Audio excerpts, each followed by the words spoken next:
ایک دفعہ کا ذکر ہے کہ ایک پرسکون گاؤں میں زلیخا نام کی ایک عورت رہتی تھی۔ وہ اپنے معصومیت اور خوشبختہ رویے کی وجہ سے پوری برادری میں مشہور تھی۔ زلیخا باادب دلکش خاتون تھی۔ اس کی دلچسپ مسکراہٹ کا عالم یہ تھا جو کہ اداس ترین دنوں میں بھی روشنی سی بھر دیتی۔ زلیخا کا شوہر بلال ایک محنتی لیکن غریب لوہار تھا۔ وہ اپنے بیوی بچوں کا پیٹ پالنے کے لیے دن رات محنت کرتا، لیکن اس کی انتھک محنت کے باوجود خاندان کا گزر بسر نہایت ہی مشکل ہو رہا تھا، اور غربت کا یہ عالم تھا کہ انہیں ہر دن بہت سی آزمائشوں کا سامنا کرنا پڑتا۔ انہیں درپیش تمام مالی چیلنجز کے باوجود زلیخا اپنے شوہر اور ان کی زندگی کے ساتھ اپنی وابستگی میں ثابت قدم رہتی۔ وہ روز صبح اپنے شوہر کے لیے لنچ پیک کرتی اور اپنے ہاتھ سے لکھا ہوا نوٹ لنچ باکس میں رکھ کر اپنی محبت اور حمایت کا پروقار طریقے سے اظہار کرتی۔ بلال اپنی بیوی کی محبت کے اس انداز سے نہایت ہی متاثر ہوتا۔ وہ نوٹس اٹل محبت اور حوصلہ افزائی کی یاد دہانی تھے جو بلال کے لیے اس کی بیوی کے دل میں تھی۔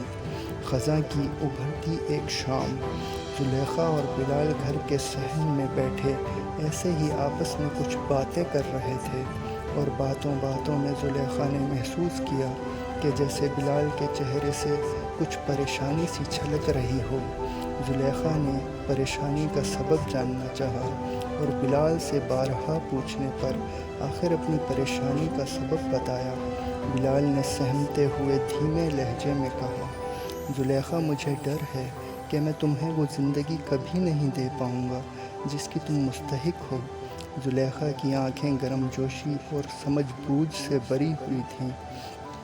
زلیخا نے بلال کا ہاتھ اپنے ہاتھ میں لیا اور پیار بھرے میٹھے لہجے میں کہا، میری محبت زندگی کی دولت، سونے چاندی یا جواہرات میں نہیں ماپا جا سکتا۔ ہاں، اس محبت میں ماپا جا سکتا ہے جو ہم آپس میں بانٹتے ہیں، جو لمحات ہم ایک دوسرے کی نظر کرتے ہیں۔ آپ جان لیجئے، میرے پاس وہ سب کچھ ہے جس کی مجھے ضرورت ہے۔ آپ کی باہیں، یعنی آپ کی باہوں میں سمٹتی میں اور میری پوری کائنات۔ زلیخا کی زبان سے نکلے وہ میٹھے بول کچھ اس طرح سے دل میں گھر کر گئے کہ بلال نے اپنے مقصد کا ایک نیا احساس محسوس کیا، اور پھر اپنا دل اپنے فن میں ڈالا۔ دن ڈھلتے گئے اور آہستہ آہستہ لیکن یقینی طور پر ان کے مالی حالات بہتر ہونے لگے۔ زلیخا اپنی فطرت کے مطابق ایک تسلی بخش اطمینان کے ساتھ بلال کے ہر اچھے برے وقت میں موجود رہی۔ سال گزر گئے اور گاؤں نے بلال کی لوہار کی عاجز دکان کو ایک خوشحال کاروبار میں تبدیل ہوتے دیکھا۔ ان کا کبھی سادہ سا گھر اب ان کی محنت اور مشترکہ خوابوں کا ثبوت ہے۔ لیکن تمام کامیابیوں اور تبدیلیوں کے درمیان زلیخا ہمیشہ سے ہی خوش اخلاق، مہربان عورت رہی۔